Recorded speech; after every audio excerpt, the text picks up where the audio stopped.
d'emploi, en particulier pour les jeunes et les femmes. De plus, les industries culturelles et créatives contribuent à l'amélioration des conditions de vie de milliers de citoyens du secteur de la culture. Ce rôle de la culture est d'ailleurs élargi aujourd'hui dans la quête du développement durable, porté par l'agenda global 2030. Au bureau de l'UNESCO à Yaoundé, nous sommes très engagés à faire de la culture un poumon du développement économique de la sous-région pour une plus grande autonomisation des jeunes et des femmes.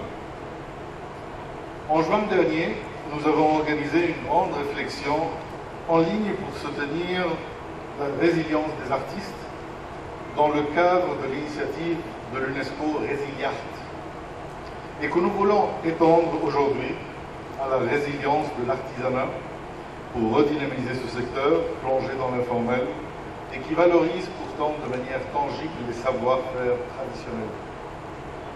Une autre de nos initiatives consiste à appuyer les pays de la région à générer des richesses et des emplois à travers des circuits touristiques autour des sites patrimoniaux. C'est un grand et un nouveau défi que l'UNESCO lance dans la sous-région.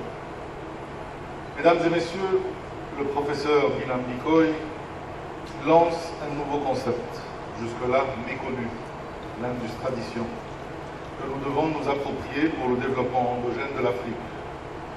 Nos traditions sont très riches, très pratiques, dans les domaines comme le changement climatique, la santé, la médecine, les activités agro-pastorales ou même l'éducation. L'industrialisation rend le patrimoine culturel et immatériel de plus en plus pertinent pour nos communautés et bien au-delà. Quand on sait que les jeunes générations se sont déconnectées pour la plupart de leurs traditions pour se connecter à d'autres référentiels, on peut donc se poser la question de savoir quelle industrialisation pour l'Afrique de demain, c'est-à-dire quelle émergence pour l'Afrique quand la tradition même est menacée. Mesdames et messieurs, comme vous le savez, l'Union africaine vient officiellement d'adopter pour 2021 le thème art, culture et patrimoine, un levier pour construire l'Afrique que nous voulons. C'est donc pour moi l'occasion, aujourd'hui, ici, d'annoncer et de lancer un appel. Au cours de cette année spéciale, dédiée à la culture et au patrimoine, et suite à la présentation des concepts, d'organiser un grand forum sur l'industrialisation que l'UNESCO pourra soutenir en étroite collaboration avec les ministres de la culture, avec le CERDOTOLA et les autres spécialistes de la culture. Un forum de réflexion régionale, voire même continental, pour la vulgarisation de ce concept et explorer les opportunités de mise en œuvre et passage à l'action avec la nature, la culture, comme l'a demandé Sa Majesté le ministre des Sports. C'est une initiative que nous allons lancer immédiatement et j'espère qu'on va collaborer sur ceci. Encore une fois, cher professeur, cher ami, toutes mes félicitations. On est ensemble, on va travailler. Merci.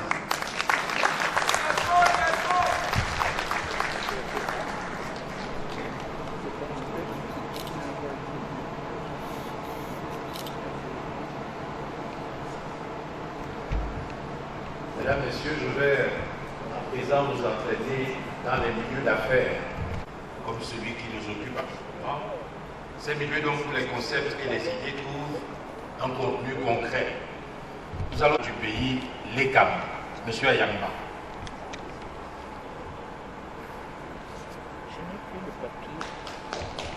Autorité traditionnelle, distingués professeurs, mesdames et messieurs, en vos grandes et qualités.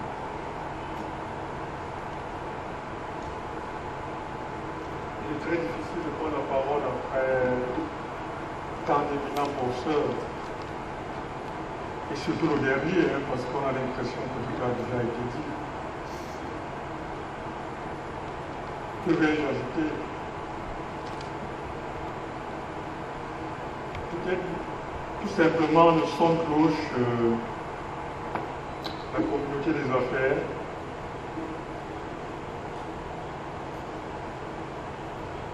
Donc je serai très bref, parce que vous savez que les affaires, c'est pas les discours, on ne sait pas faire les discours. Et je vais malheureusement vous ramener terre à terre.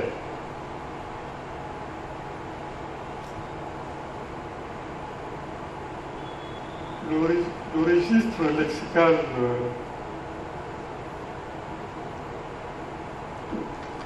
vient de s'enrichir d'un concept nouveau.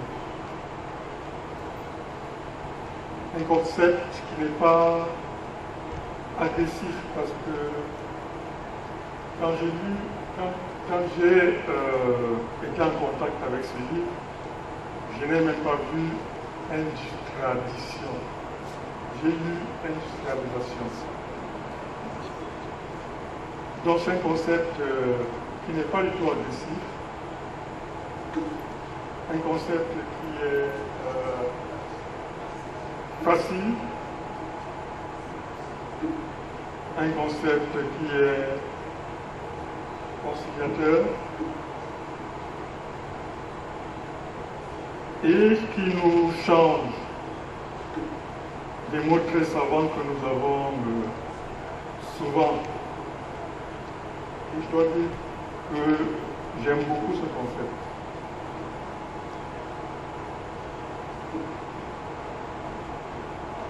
Alors de quoi est-il question? Lorsqu'on parle de développement au sens large, grandir, se développer, on fait donc référence, quand on parle de développement, l'ensemble des mutations positives, qu'elles soient techniques, qu'elles soient démographiques, qu'elles soient sociales, qu'elles soient sanitaires, etc.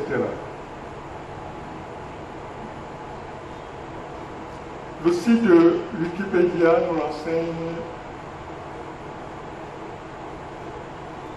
que le mot tradition désigne la transmission, entre guillemets, la transmission continue d'un contenu culturel à travers l'histoire depuis un événement fondateur ou un passé immémorial. Il s'agit donc de l'ensemble des connaissances et savoirs d'une communauté unie, transmise de génération en génération à travers les âges. L'industrialisation, quant à elle, nous renvoie à un processus de fabrication de produits manufacturés s'effectuant soit dans une chaîne de production, soit dans une chaîne de fabrication, à l'aide de techniques permettant une forte productivité du travail et qui regroupe les travailleurs dans des infrastructures constantes avec des horaires fixes et une réglementation stricte.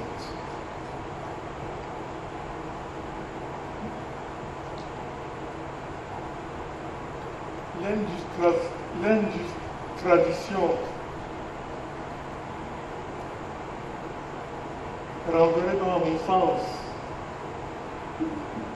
à la mutation positive du continent africain grâce aux connaissances et au savoir-faire à travers des processus de fabrication en chaîne avec une forte productivité du travail.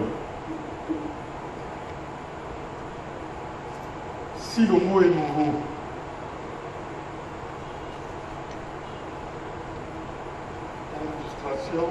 industrialisation, sinon le concept est nouveau, il n'est pas nouvelle. La démarche n'est pas nouvelle.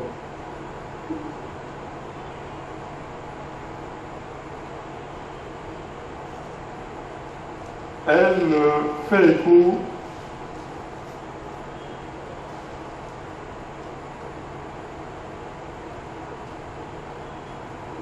l'idée a fait son chemin à travers l'élite africaine qui revendique bruyamment, et pourquoi ne pas le dire légitimement, un savoir-faire. Le développement est fortement impliqué par ses traditions et les coutumes, la boostant parfois l'exemple des sociétés asiatiques et la freinant parfois. Le problème est de choisir ce qui est bon pour nous. Mais seulement avons-nous défini le développement. Quel développement voulons-nous? De quels moyens disposons-nous? Pour répondre à certaines de ces questions, les auteurs nous proposent de nous tourner vers la richesse incommensurable de nos traditions.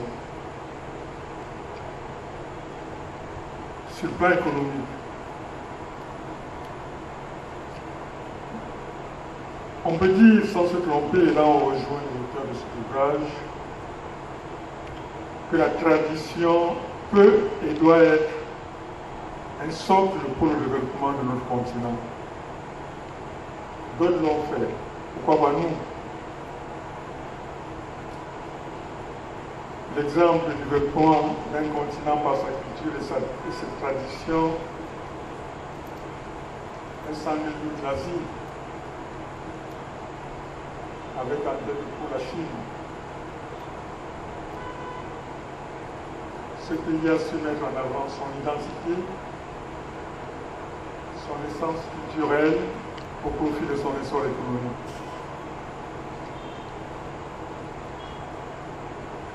Mais pas que. Il a su se tourner résolument vers l'avenir en modernisant sa culture, ses traditions et en étant avant-gardiste sur les questions du futur, la technologie. La Chine a su créer un présent technologique qui sera considéré d'ici quelques décennies comme une tradition. Elle est désormais un exemple pour le monde entier. Elle a su consolider ses acquis traditionnels tout en créant quelque chose de neuf. L'Afrique devrait s'en inspirer. C'est là où les auteurs de cet ouvrage veulent d'ailleurs nous conduire au fil des chapitres qui constituent ce livre.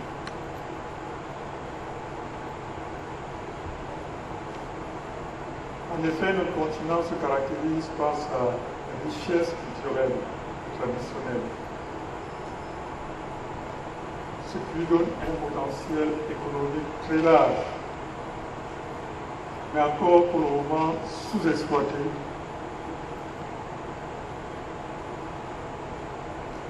ou plutôt pas encore au stade industriel. Le potentiel est là. Il touche tous les domaines et le docteur bien nous a donné une palette tout à l'heure, la santé, la culture, l'agroalimentaire et même la finance. Les tontines par exemple, le mobile money. Vous savez que c'est l'Afrique qui a développé le mobile money parce qu'il n'y avait pas suffisamment de comptes bancaires. Tous ces aspects économiques sont d'ailleurs présentés dans l'ouvrage. Ils sont des niches d'entreprises que certains essayent déjà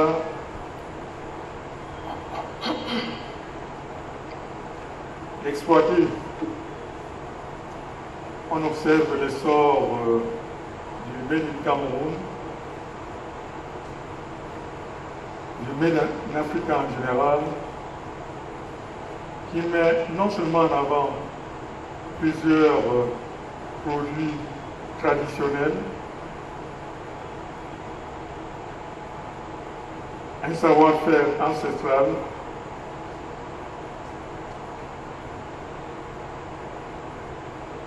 mais qui plus encore permet de générer des revenus qui rentrent dans le circuit économique local.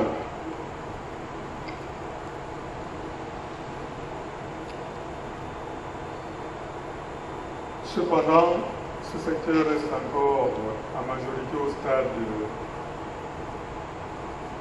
embryonnaire, au stade artisanal,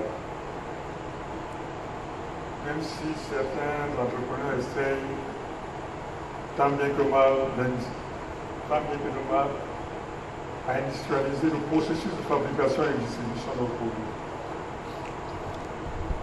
Savez-vous qu'il existe des fast-foods à l'africaine?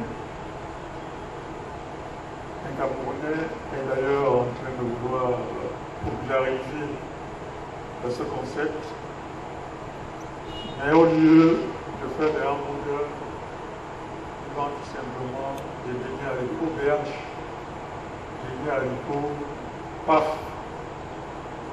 dans des environnements très modernes. Il y a déjà quelques boutiques à Yaoundé, à Douala, bientôt à Abidjan, à Lomé. Et c'est cela aussi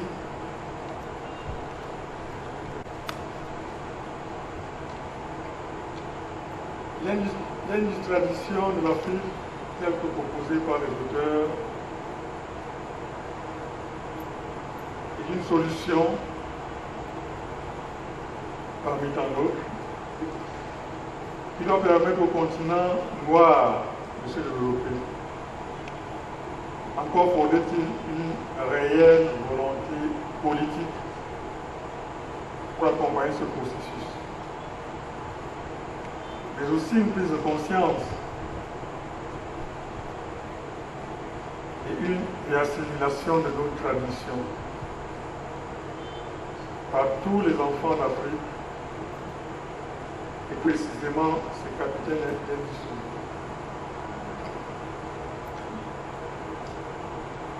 Il ne s'agit pas pour l'Afrique, croyez-moi, de s'enfermer dans ces traditions, mais plutôt de s'ouvrir vers d'autres savoir-faire, afin que nous ne présentions pas des mains vides au rendez-vous du donner et du recevoir. Je souhaite donc longue vie à ce concept. Je crois qu'il faudra maintenant songer à une seconde étape. Le concept, c'est bien. La promotion de ce concept-là, c'est bien. Comme je l'ai dit, il faut une volonté politique affirmée. Et il nous faut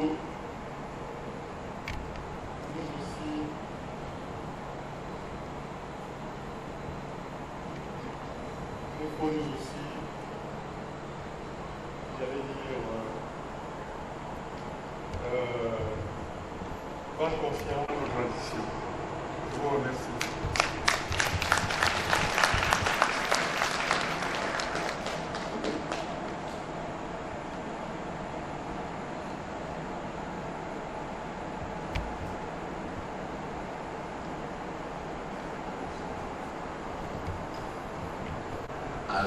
L'ordinaire des lieux.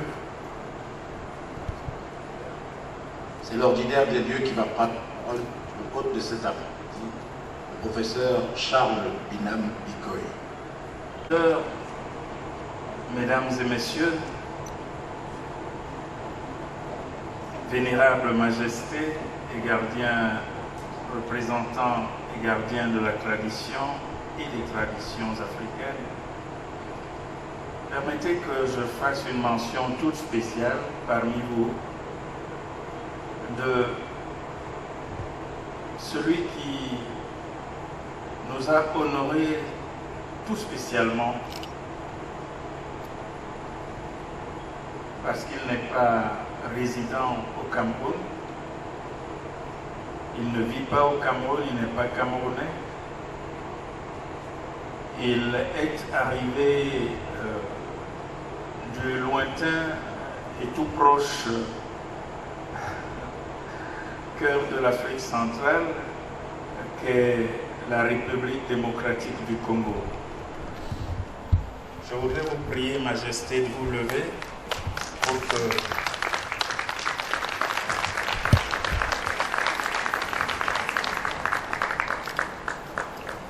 Sa Majesté représente à cette cérémonie le président du Conseil panafricain des autorités traditionnelles et coutumières et traditionnelles de notre continent.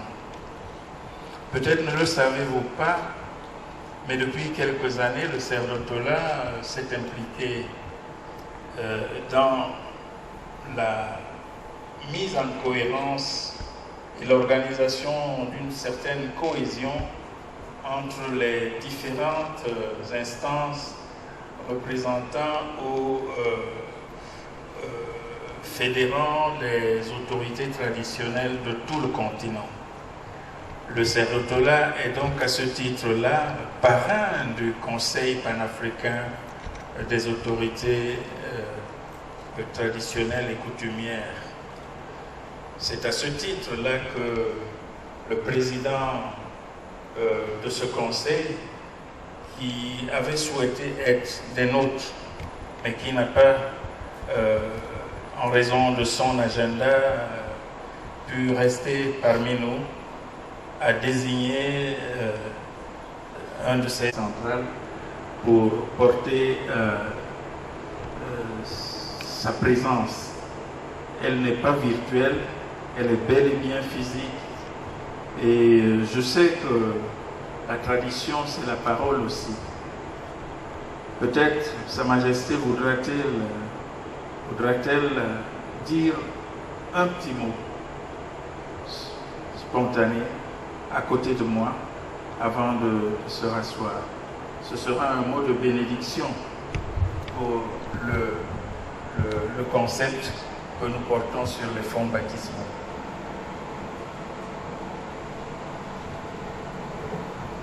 Monsieur le secrétaire exécutif, messieurs les membres du panel, c'est au nom du président du Conseil panafricain des autorités traditionnelles que je prends ici la parole pour remercier le partenariat futur qui a toujours caractérisé la collaboration entre le Cerdotola et le CPATC. Je vous transmets de vive voix les remerciements ainsi que la demande de renforcement de ces liens qui nous unissent depuis plusieurs années. Comme vous l'avez dit, c'est grâce au Cerdotola que certains pays africains ont pu donner un statut aux autorités traditionnelles d'Afrique. Je ne vais pas toutes les citer ici, mais trouvez ici nos profonds sentiments de gratitude envers le Cerdotola et envers ces gouvernements qui veulent, à travers l'autorité traditionnelle, revaloriser la tradition, la culture et nos valeurs ancestrales. Je ne veux pas m'éterniser. Encore une fois à tous, nos voeux les meilleurs pour cette année nouvelle, malgré la pandémie du coronavirus qui a frappé l'humanité tout entière. Je vous remercie. Merci, Majesté. Et je voudrais sacrifier au devoir de gratitude, de reconnaissance envers vous tous qui êtes restés toute une journée, parce que c'est depuis midi que nous sommes ensemble. J'allais dire, bien avant de venir ici, vous étiez déjà dans la perspective de cette cérémonie. Donc vous avez vous aussi donné toute la journée pour vous apporter, comme nous le disions sur les fonds baptismaux, le concept d'Indus Tradition. Je voudrais remercier particulièrement les panélistes qui sont là, ceux qui sont encore là, comme ceux que le devoir a rappelé ailleurs, notamment Yann. C'est en toute amitié et par passion pour ce que le sacerdotat leur propose, que tous se sont mobilisés pour donner à ce banquet, n'est-ce pas, les contours que vous-même aurez appréciés. Je voudrais vous remercier vous-même, mesdames et messieurs, pour votre patience et pour votre collaboration. Parce qu'il n'y a pas de discours qui vaille s'il n'y a pas de réception en face des orateurs. Et les orateurs ne sont si brillants, ne sont jamais si brillants que quand la réception est assurée en face d'eux. Malgré les masques qui ne permettent pas de voir l'expression de nos visages, nous avons senti cette chaleur en vous, au fond de vous, à travers votre écoute attentive, bienveillante. Et cela nous donne évidemment, au bout du compte, du sacerdotat, qui aujourd'hui, je crois, passe véritablement à une autre phase de son évolution et de son développement institutionnel. Je voudrais remercier, même en son absence, l'UNESCO pour son engagement officiel et public, rendu public ici, pour que dans les semaines ou les mois qui viennent, ensemble, l'UNESCO et sacerdotat déjà partenaires, on puisse organiser une grande réunion internationale autour du concept d'Indus Tradition. Je puis vous annoncer que la conférence était suivie en Zoom à travers le monde. Et j'ai reçu de nombreuses réactions sur mon téléphone pendant que nous étions là, de quelques amis des États-Unis, de France, enfin d'Europe, pas seulement de France, de plusieurs pays d'Afrique et même d'Asie, qui ont suivi avec la plus grande attention ce que nous faisons ici. Je voudrais donc remercier une fois de plus le gouvernement camerounais qui accueille, héberge le sacerdotat et le soutient pour sa générosité, pour tout ce qui a été mis à notre disposition depuis l'implantation du sacerdotat au Cameroun, pour que le Cameroun véritablement rayonne avec cette institution prééminente de l'Afrique entière, qui est chère aux diasporas africaines, qui est chère aux hommes et aux femmes de bonne volonté, qui croient que l'Afrique c'est l'avenir de l'humanité, pas seulement leur avenir pas seulement l'avenir pour les prédateurs, mais l'avenir pour les hommes de bonne volonté aussi. Je n'avais pas prévu de faire un discours. La déconstruction des savoirs. On fait le travail, là, on fait un de faire comme ça.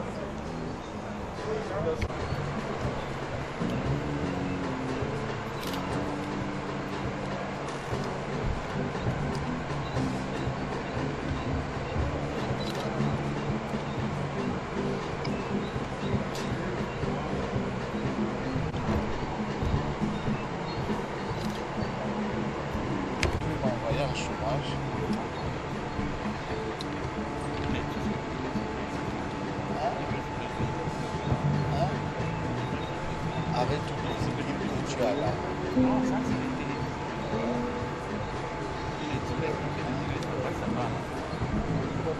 On reste comme avec les souches.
ce concept qui est développé par le professeur Charles Benyamikwe, le secrétaire exécutif du CERDECOLA. Vous savez, le CERDECOLA travaille en étroite collaboration avec les différentes associations de chefs traditionnels que nous sommes au niveau.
Moi, je peux le descendre. Je vais lancer. Oui, c'est ça. Vraiment. Merci pour le précieux Sylvain. Bravo, félicitations. Merci encore.